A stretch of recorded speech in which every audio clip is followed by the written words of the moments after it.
it's arguably the most consistent program in the nation since Barry Alvarez built it in the early 90s, because you can pretty much just take your pen, go 9-3, and then it may deviate Every a little year. bit from there. And Every year. yeah. That's why I kind of agreed with Steve's question of Ryan Day yesterday. Like, what they do, doesn't this make it easier to prepare?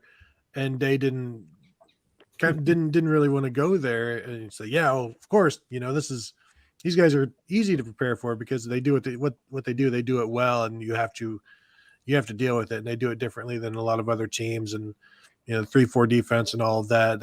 They're very solid. I was just looking at Graham Mertz, who is 1-5 as a starter against ranked opponents, with 4 touchdowns and 9 interceptions in those games. So I think he threw 5 touchdowns against Illinois in his first career start, and his 22 starts since he's thrown 20 touchdowns. So, he is playing much better this year, but against, Michigan schedule basically at this point. And I am interested to see what he can do. I don't think people should overlook him. Everybody wanted him as a recruit. We all know that. And so this will be another interesting test for the Ohio State defense. I'm very interested to see how the Ohio State defense handles the physicality, the running game. This is a game that we have been pointing to forever, since the Jim Knowles hire was made, and everybody saw the 4-2-5. And not that it's any different necessarily than what Ohio State ran last year, but like Knowles is adamant that he can go with 5 DBs to stop the running game. And, we're all like, but this is the Big Ten. You can't possibly, sir, you don't know what you're talking about. So we're going to find out, and I'm looking forward to it.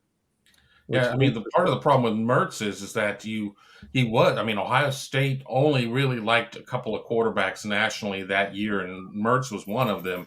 And then you bring Mertz into Wisconsin, into a system that is run, and wide receiver recruiting seems to be an afterthought. And you sit there and you look at, Lee Evans isn't walking through that door anytime soon. I mean, they've been getting it done with guys like Jared Aberderis.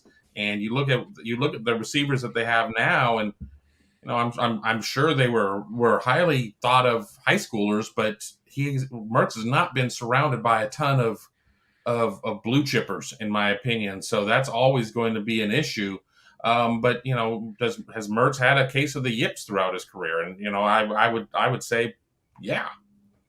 And if anything, Jared Aberderis was on the high end of that scale. And I remember him abusing Bradley Roby, I believe, in 2013 in a pretty close game in Columbus. And to extend on Steve's point just about the series, when I think Wisconsin, I think, wow, thorn in Ohio State's side. But I'm a little outdated with that initial thought, because since that number 1 team went to Madison and lost in 2010, it's been a clean sweep for the Buckeyes. Sure, they got challenged in a number of those games, the 2017 Big Ten title game, and as Steve mentioned, the 2019 game. And there have been some really, of course, the Ryan Shazier goal line stand against Melvin Gordon in 2012 was a great game in overtime. So we've seen some great ones. We've also seen when it doesn't go according to plan for Wisconsin, then it can get off the rails, and Ohio State's speed and athleticism can take over 59-0, and some other ones 38-7 in Columbus a few years ago. So that's the matchup. It's funny because the names change, the matchup of the personnel and the strengths and weaknesses of the two programs don't seem to change